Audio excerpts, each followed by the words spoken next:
நம்ம VSK family உறவுகள் அனைவருக்கும் வணக்கங்க. இன்னைக்கு பார்த்தீங்கன்னா ஆட்டுக்காலில் சூப்பு, ஆட்டுக்கால் பாயா இதெல்லாம் செஞ்சுருக்காங்க. இன்னைக்கு நம்ம கொஞ்சம் டிஃப்ரெண்டாக ஆட்டுக்கால் குழம்பே வச்சு பார்ப்போமே எப்படி இருக்கு. இது ஆட்டுக்கால் குழம்புங்க. ஆட்டுக்காலுங்க இதை வந்து அந்த மாதிரி சின்ன சின்னதாக அப்படியே கழுவிட்டு கட் பண்ணியாச்சு. இது பார்த்தீங்கன்னா அரிசி களைஞ்ச தண்ணி தான், அதில் தான் நான் இன்னைக்கு அந்த குழம்பு செய்ய போகிறேன்.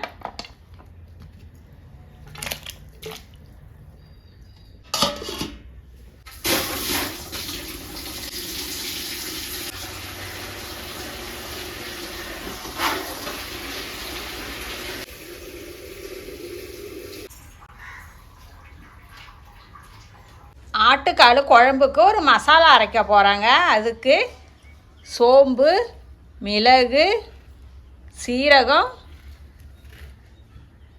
நல்லா ஒரு 10-15 பூண்டு பல்லுங்க, ஒரு 20 இருக்கோங்க பூண்டு பல், ஒரு துண்டு இஞ்சி.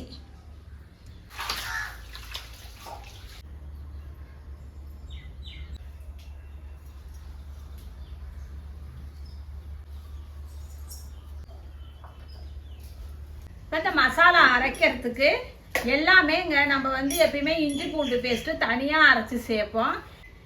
நம்ம இந்த மசாலா பார்த்தீங்கன்னா இஞ்சி பூண்டு மிளகு சீரகம் எல்லாமே ஒன்றா வச்சு அரைக்க போகிறாங்க. நம்ம வந்து அந்த மசாலாவை ஒன்றா வச்சு அரைக்கும் போது அந்த பூண்டு மிளகு சீரகம் இஞ்சி எல்லாம் ஒன்றா அரைக்கும் போது அதோட வாசனையே தனியாக இருக்குங்க. அதான் அம்மியில் அரைக்கிறப்ப சொல்லவே வேணாம். எப்பயுமே நம்ம வந்து மிளகு ஜீரகத்தை வந்து தனியாக அரைச்சி போடுவோம், அது ஒரு டேஸ்ட்டு வாசனை. அது இஞ்சி பூண்டோடு சேர்த்து அரைக்கும் போது அது ஒரு வாசனை, டேஸ்ட்டும் நல்லா இருக்குங்க. அது அம்மியிலே அரைச்சி செய்கிறோமா சூப்பராக இருக்கும். அது வந்து வறுக்காமல் அப்படியே பச்சையாகவே நம்ம அதை வந்து அரைக்கும் போது நல்லா கமகமன்னு அந்த மிளகு சீரக வாசனை அவ்வளோ சூப்பராக இருக்குங்க. இதுக்கு அப்படியே அரைக்கும் போதே அம்மியில் கைக்கு எக்ஸசைஸுங்க அப்படியே நமக்கு. ஆனால் குழம்பும் டேஸ்ட்டாக இருக்கும், உடம்புக்கும் அவ்வளோதான் ஹெல்த்துங்க. இந்த மசாலா பொடி மாதிரி சேர்க்கறதுக்கு இந்த மாதிரி அரைச்சி ஃப்ரெஷ்ஷாக செய்யும்போது குழம்புமே நல்லா இருக்கும். எங்கள் அப்போல்லாம் வந்து அம்மி பிடிச்சி தான் அரைச்சோம். இப்போ இருக்கிற பொண்டு பிள்ளையெல்லாம் எங்கே அரைக்குது, எல்லாம் மிக்சியில் கிர்ன்னு ஒரு ஓட்டை ஓட்டி போட்டுட்டு போயிட்டுதே இருக்காங்க. ஏன்னா காலம் அந்த அளவுக்கு என்ன சொல்கிறது அவசர காலமாக போயிடுச்சு. இந்த அளவுக்கு அம்மி பிடிச்சி இழுத்து அரைச்சி செய்கிற அளவுக்குலாம் நேரம் இல்லை. அவங்களையும் நம்ம ஒன்றும் குத்தம் சொல்ல முடியாது, நேரம் இல்லை. அவங்கவுங்க பரபரப்பாக போய்கிட்டு இருக்காங்க. நம்ம வீட்டில் இருக்க நம்ம ஒரு நாளைக்கு மாதிரி செஞ்சு சாப்பிடுவோமே.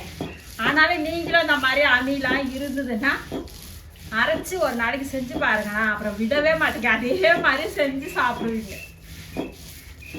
ஆனால் அரைக்கிறது மூச்சு வாங்குது, ஆனால் முடியும்னு நினச்சி செஞ்சு சாப்பிட்டுக்க வேண்டியதாங்க. அப்படி அரைச்சா நல்லா மசிஞ்சிடும்.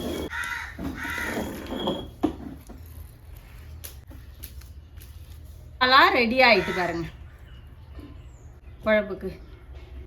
இப்போ நம்ம வந்து இந்த அம்மி கழுவி இந்த தண்ணியை சேர்க்கும்போது சூப்பராக இருக்கும். ஆட்டுக்கால் நல்லா வெந்துக்கிட்டு இருக்கு, நல்லா வெந்துட்டுருக்க பாருங்க. நல்லா இந்த கறியெலாம் அப்படியே தோல் உறிஞ்சு மேலே வந்துருக்கு பாருங்க, சூப்பராக வந்துட்டு. தூள் இப்போ நம்ம அரைச்சி வச்ச மசாலாவை சேர்த்துப்போம்.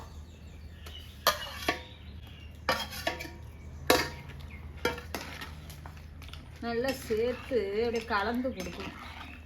இந்த மசாலாலாம் போட்டதும் வெந்து வரும் பாருங்க, அதுதாங்க வாசனை. தனி மிளகாத்தூள் கொஞ்சமாக சேர்த்துக்கணும், ஏன்னா மிளகு சீரகம்லாம் சேர்த்துருக்கோம். மிளகுலாம் நல்லா காரம் இருக்கும். மல்லித்தூள், கல்லுப்பு. இப்போ நம்ம அம்மி கழுவின தண்ணிங்க இது.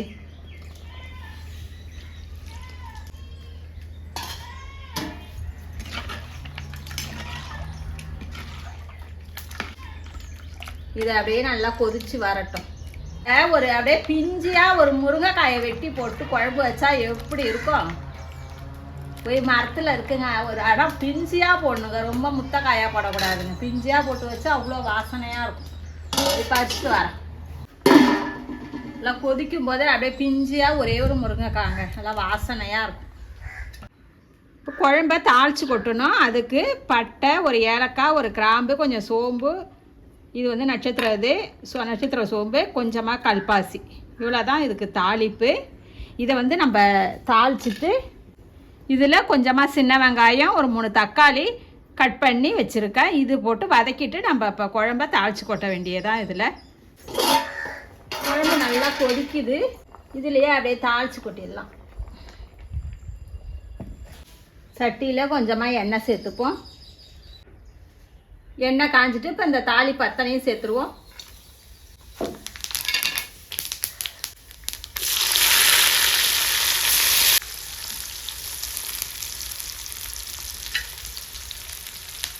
நல்லா கருவேப்பிலை இலை பெருசு பெருசாக இருக்குது.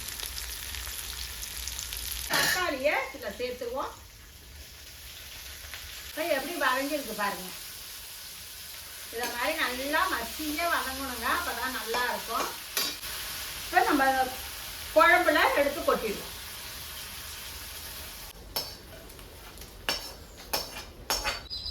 இதுலேயே கொஞ்சமாக தேங்காய் அரைச்சி இதை சேர்த்துருவோம்.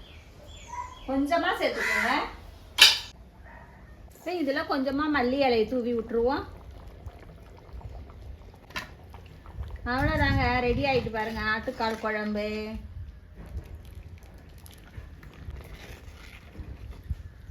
ஜம்முன்னு ரெடி ஆகிட்டு. சுட சுட சோறில் அப்படியே 2 கரண்டி அப்படியே எலும்போட மொண்டு போட்டு அப்படியே அது மேலே கொஞ்சம் குழம்பையும் ஊற்றி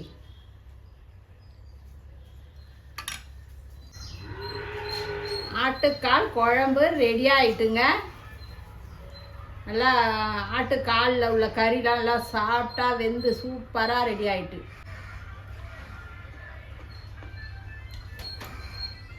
சூப்பராக இருக்கும். அம்மியில் அரைச்சி மசாலாலாம் செய்கிற மாதிரி இதை மாதிரி ஆட்டுக்கால் குழம்பு சோறுக்கு, இட்லி, தோசைக்கு எல்லாத்துக்கும் வச்சு சாப்பிட்லாம். கிராமத்தில் செய்கிற மாதிரி நீங்களும் ஒரு டைம் செஞ்சு பாருங்கள். செஞ்சு பார்த்துட்டு எப்படி இருக்குன்னு கமெண்டில் சொல்லுங்கள். ரசித்து சமைங்க, ருசித்து சாப்பிடுங்க. நாளை சந்திப்போம்.